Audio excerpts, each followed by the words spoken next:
Hello, I am Giovanna Broccia and today I will present you our work on the application of spatial model checking techniques for Nevus segmentation. During the presentation, I will give you a brief introduction about the scenario and about the datasets we used.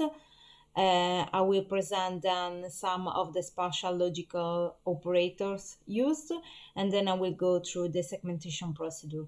Finally, I will present the results and the conclusions. A nevus is a visible, usually small and benign, circumscribed skin lesion. And it is very hard to distinguish the benign lesion from its malignant counterpart, which is called melanocytic nevus. Melanoma is the most serious form of skin cancer, which can be lethal if it's not recognized in an early stage. Only in Europe, melanoma causes more than 20,000 deaths each year. Dermoscopy is the most used technique to analyze the skin lesions, and it consists essentially in the application of an ultrasound gel on the skin lesion and the pressure against the lesion of a tool called dermoscopic, which enables to analyze a magnified view of the nevus and also to collect video and images of the lesions for further evaluation. This technique has a diagnostic accuracy up to 84% if it is performed by trained clinicians. The problem is that in many areas of the world there is a limited number of specialists that are adequately trained. So there is a great effort in the research community to find automatic techniques to detect melanoma from dermoscopic images. The most popular and well-performing techniques rely on deep learning. Our approach is to use spatial model checking techniques to support the diagnosis with the skin lesion segmentation, which is the first task involved. For our aim, we used some of the datasets of ISIC, which stands for International Skin Imaging Collaboration, which is a collaboration between academia and industry to facilitate the application of digital skin imaging to help reduce melanoma. Since 2016, ISIC organizes challenges which are divided into 3 tasks: the skin lesion segmentation, the detection and localization of patterns, and finally the disease classification. We focus on the first task, the lesion segmentation task of the 2016 challenge. For this challenge, we have the training dataset, which consists of 900 images, around 900 images, and a test dataset, which consists of around 380 images. Moreover, to improve our procedure, we use some selected images from the ISIC gallery, which is a gallery with more than 69,000 images from different challenges. For each nevus in these datasets, there is the original image and the associated ground truth segmentation, which is a segmentation performed by a human expert. These are some examples. The major issue with these datasets is their great inhomogeneity. Indeed, nevi may show differences in the color, in the texture, also within the same nevus. They may have different shapes. Images may also have extraneous elements such as hairs or patches. And moreover, most of the images may show black borders due to the dermoscope used. Finally, images may have different sizes. So, as I already say, we use spatial model checking techniques for Nevus segmentation. In particular, we use Vox Logica, which is a spatial model checker for IMGQL. Which is a spatial logic language developed for the analysis of images, in particular of medical images, based on spatial logic for closure space SLCS. Just to be more clear, spatial model checker works essentially this way. Given an image, a digital image composed by pixel and a property phi as an input, the spatial model checker gives as an output a resulting image where is assigned the value true to all pixels of the original image, which satisfy the property phi. This is the syntax of SLCS for graphs, but since in this work we deal with images where the edge relation is symmetric, we can simplify the syntax this way. From the syntax, we can derive some of the operators we use for this work, and in addition to this, we used a further operator called texture similarity operators that I will present later on. Touch is one of the derived operators, and touch phi1, phi2 is satisfied by all the points that satisfy phi1 and delay in a path arriving to a point satisfying phi2, eventually passing by points all satisfying phi1. I will show you this derived operator with a small example. So let's suppose that our input image is this one on the left, where the green pixels satisfy the property P, and the yellow pixels satisfy the property Q. So touch PQ is satisfied by all these white pixels in the resulting image on the right. Grow phi1, phi2 is satisfied by all the points that satisfy phi1 or that lay in a path of points all satisfying phi2 and leading to a point satisfying phi1.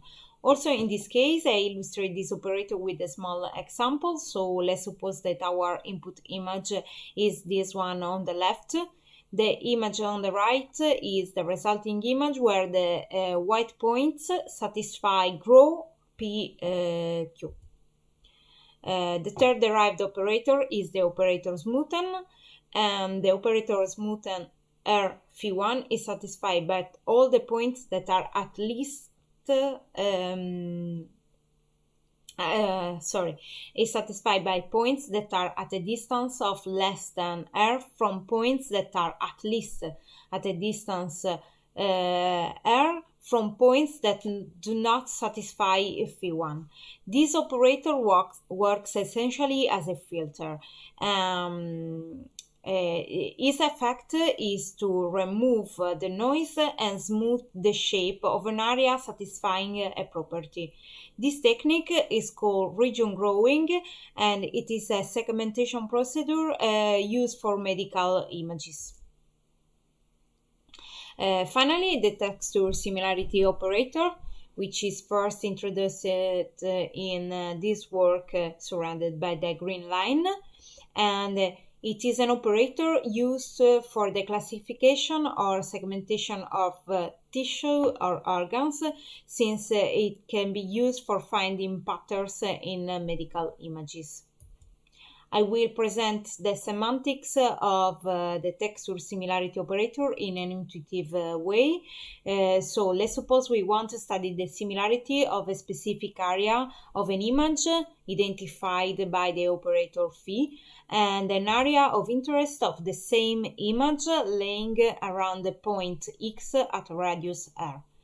So let's also suppose that the features that makes these two areas relevant are represented by the numeric values of a certain attribute. In this case, the intensities, since in this work we work with intensity.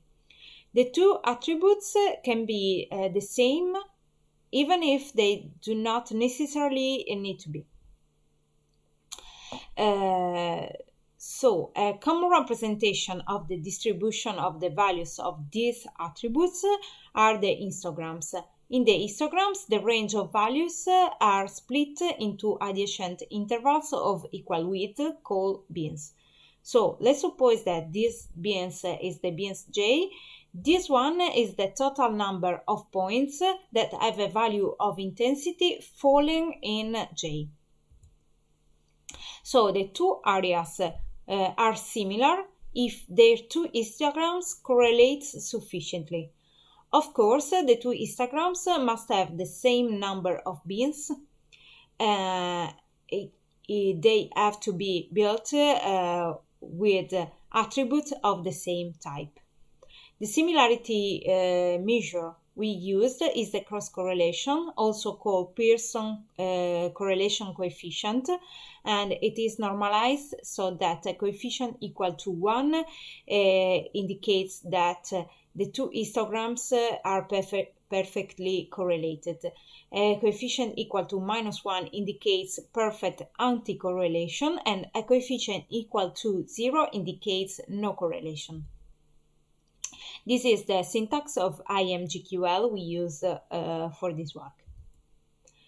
So as already said, VoxLogica is the spatial model checker used for this work, and it is available at this link.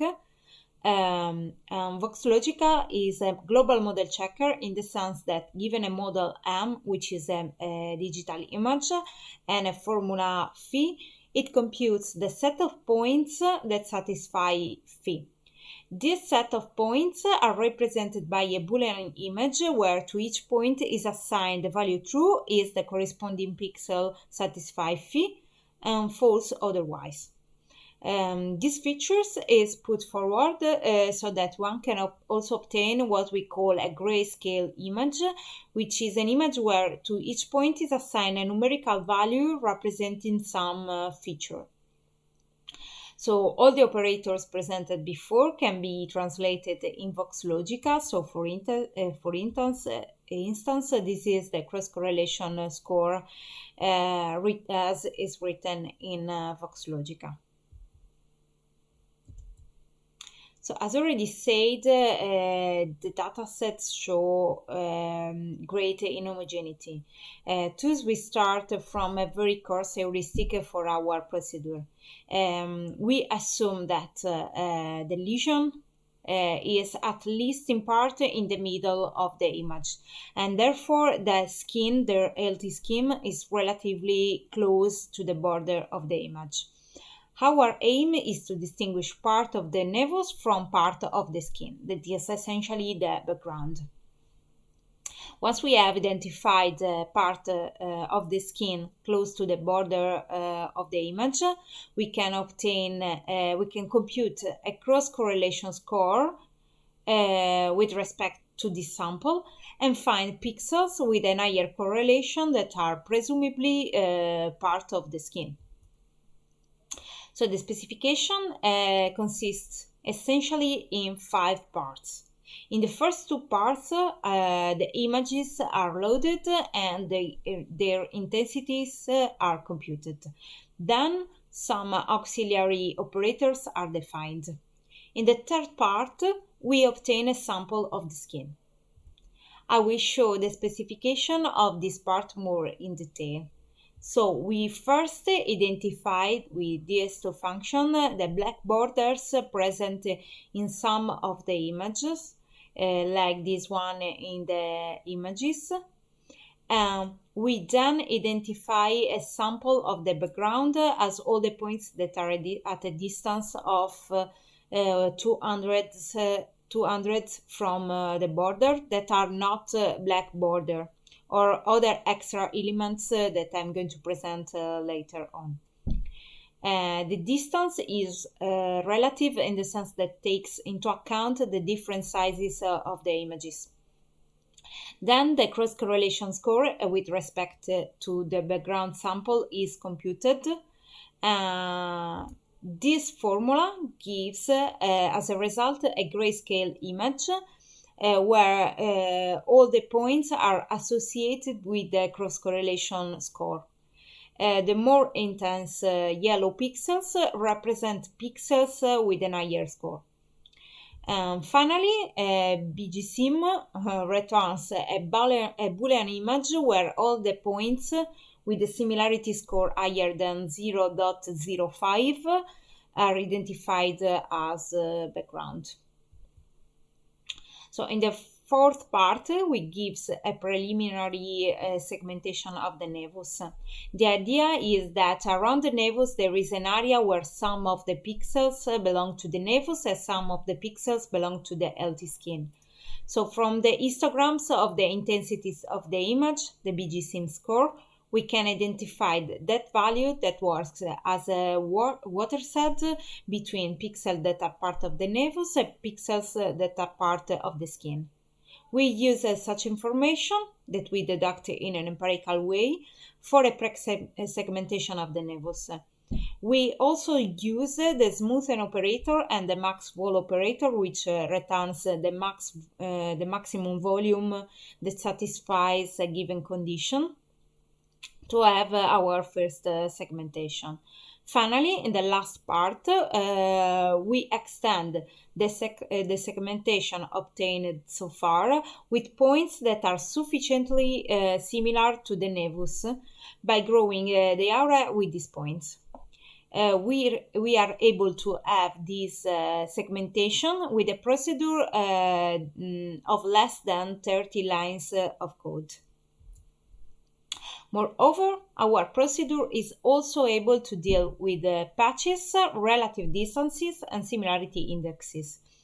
Patches are identified using the information about their color or their brightness in case of weight of white patches, information about their relative position since they are always at the border of the image, information about their sizes since they cover less than the 40% of the image, and finally information about their compactness, which means about how much they are rounded using the Pulse-B-Popper measure of compactness.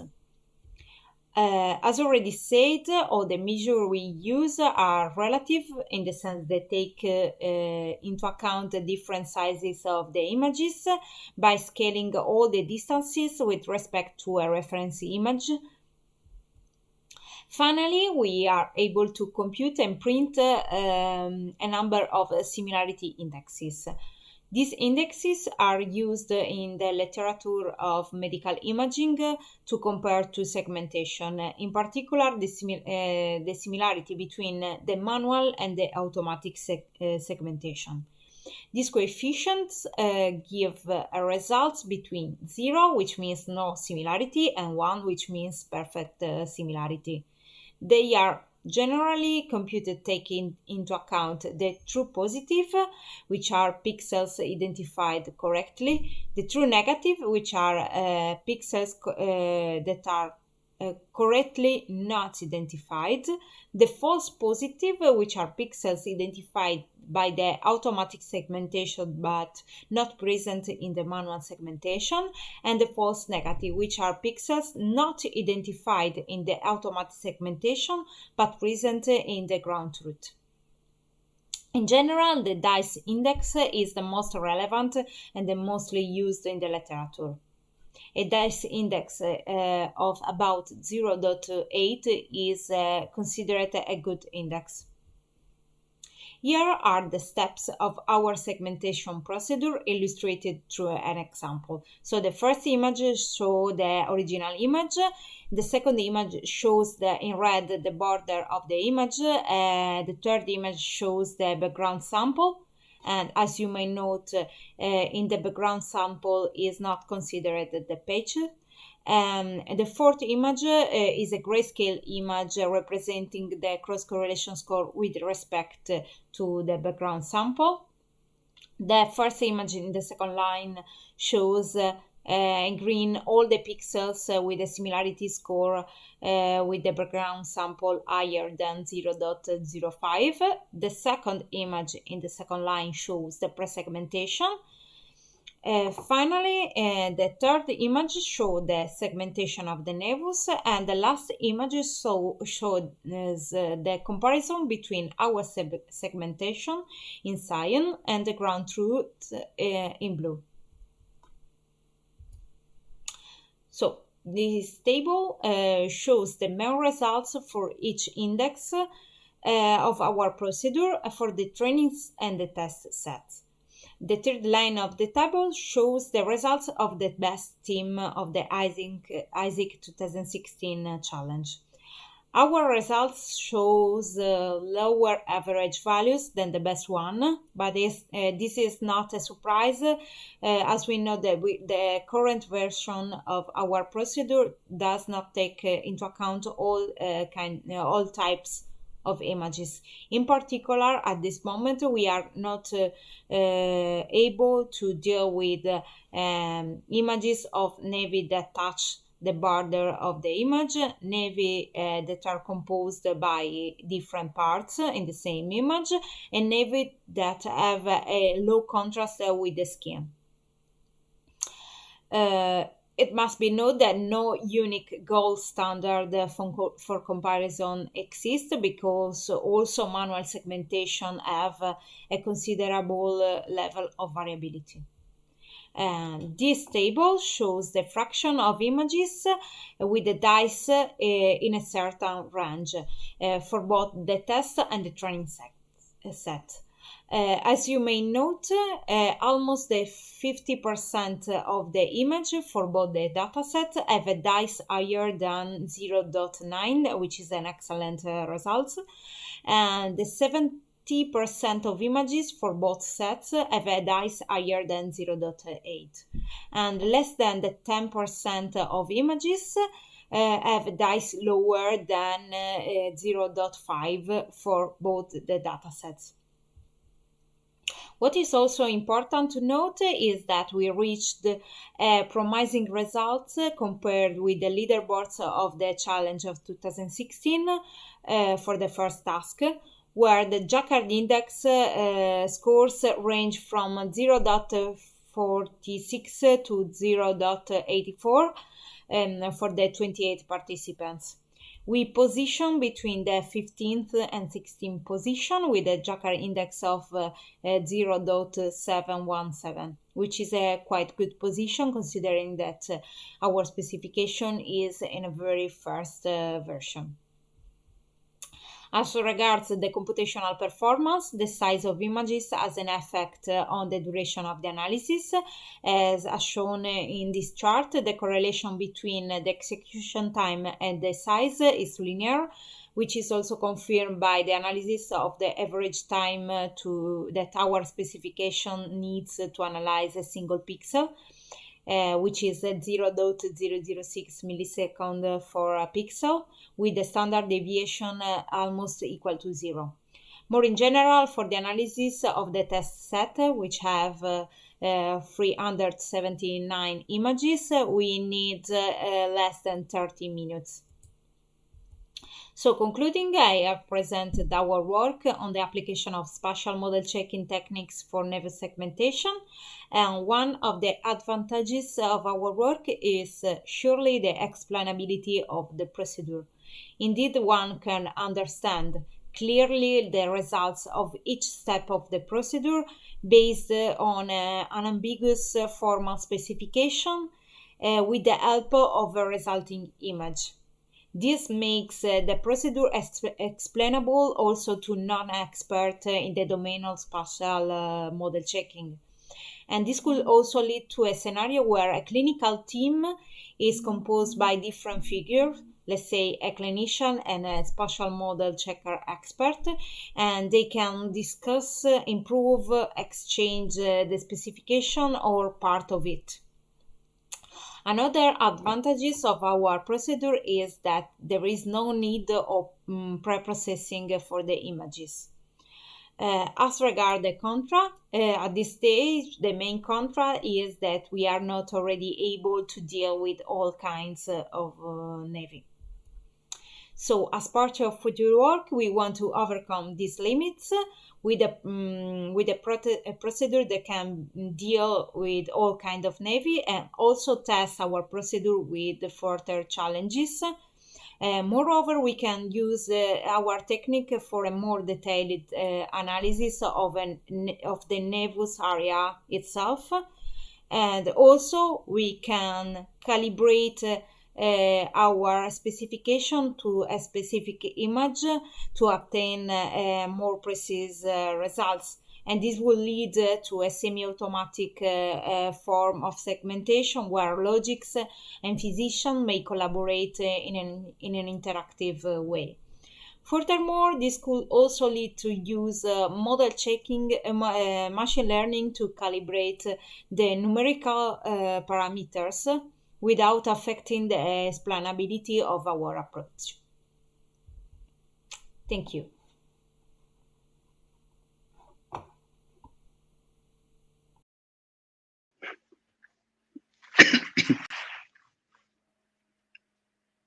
So actually, you're right.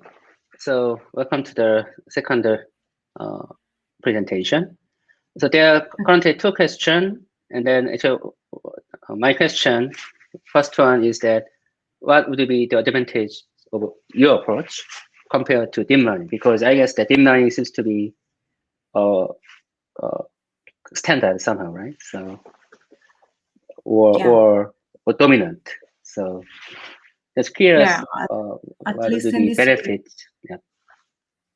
I think that the main advantage is the explicability of the method. Also in the presentation, I showed that the specification, each step in the specification can be explained with the resulting image. That it is also specified in a very clear logic function. So I guess that this make the procedure very explainable also for non-expert in logic. So I think that this is the main advantages, and this could lead also to approach where the procedure can be exchanged, maybe enlarged with other parts by other experts and so on. Then another advantages for me is that with our approach we do not need any pre-processing. And in the deep learning, machine learning in general approach, they need to have a huge data set for the training. So I think that there are advantages of our approach with respect to the deep learning approach. Good, thank you. Well, it seems that I don't know why, but QA session seems to quite short for this paper. I don't know why. So I have to move to directly second question by Simon. So is there something in your approach really specific to skin cancer, or could this be ported to other application of image analysis? Yeah, thank you for the questions. So actually, there is nothing of a specific for skin cancer. This approach is based on the analysis on the spatial model checking of images, and it can be applied on medical images, but also on other kind of images. In the medical image field, it has been used also for the identification of glioblastoma in MRI brain images. So it can be used also for 3D images that I think is a great advantages. And just to answer, then there is not anything of a specific for skin cancer. It's just specific for image analysis. So it can be used for other kind of studies. Thank you. So hopefully answer